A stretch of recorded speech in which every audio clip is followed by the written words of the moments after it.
Laredo, Texas, is the third largest city on the U.S.-Mexico border, after San Diego and El Paso. It averages about 12 murders a year. However, during a span of 12 days since September 2018, 4 women were allegedly murdered by a Border Patrol agent. The 10-year veteran agent, Juan David Ortiz, had a habit of picking up sex workers and bringing them to his home. He had reportedly displayed some aggression toward them, breaking one woman's phone. There were no accusations of violence against either his wife or the woman with whom he was cheating. As a Border Patrol agent, Ortiz was subject to background checks every 5 years. He had received only one complaint by a migrant who claimed Ortiz stole a cigarette from him. The complaint was dismissed, and Ortiz did not face any disciplinary action. The first victim, 29-year-old Melissa Ramirez, had been picked up by Ortiz on several previous occasions. On the night of September 3rd, her mother spent hours searching for her. Part of the night, her mom was accompanied by Ramirez's friend, Claudia Luera.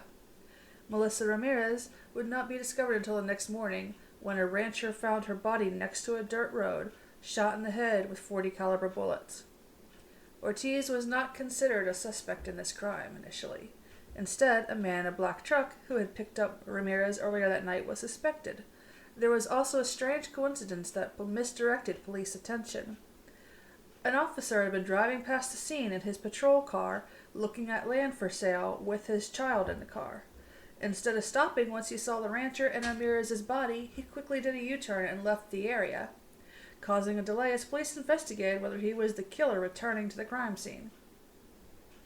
10 days later, and 2 miles away, 42-year-old Claudia Luera crossed paths with Ortiz. Like Ramirez, Luera was a mother beset by addiction. The murder of her friend had affected her greatly, but the pull of heroin brought her back to the streets. At some point on the evening of September 13th, Ortiz brought Luera to the side of a dirt road. Bravely, she confronted him about the death of her friend. Ortiz shot her in the head with his .40 caliber service pistol multiple times. Luera crawled to the road, where she was found several hours later, still breathing. Unfortunately, she succumbed to her injuries on September 14th. Later that same day, Erica Pena was picked up by Ortiz. Pena had visited his home before, although he had displayed flashes of anger.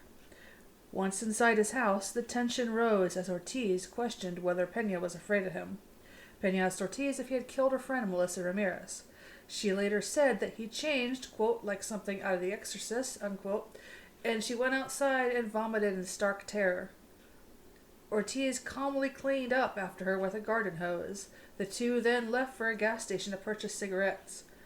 Parked inside the white Dodge Ram, Ortiz confronted Pena again, and he put a service pistol to her chest. She ran from the truck screaming, leaving her ripped shirt behind as she fled.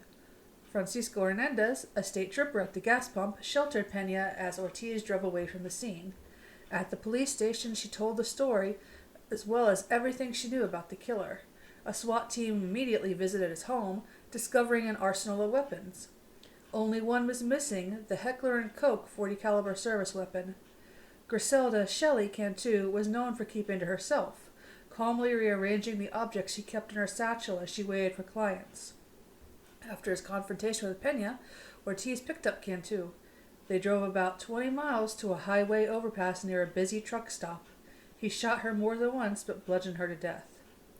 That night, Janelle Ortiz, no relation to Juan David, was working the streets with her friend Stephanie Gonzalez. Gonzalez had a bad feeling about the man trying to pick them up, and clutched a knife under her shirt. But Janelle Ortiz went with him. Like Cantu, but unlike his first 2 victims, she had never met one. Janelle Ortiz's life ended behind a pile of gravel next to a highway that ran parallel to railroad tracks. Juan David Ortiz headed to a convenience store, leaving his pistol in the white trunk. A pair of troopers spotted his truck and pulled their tasers, but missed their shots. He ran down the street into a parking garage. Cowering in a truck bed, Ortiz was captured by police after less than an hour. The former federal agent, who confessed but has pleaded not guilty, will face trial in April or May 2022. Thank you for listening. Please like and subscribe. Thanks.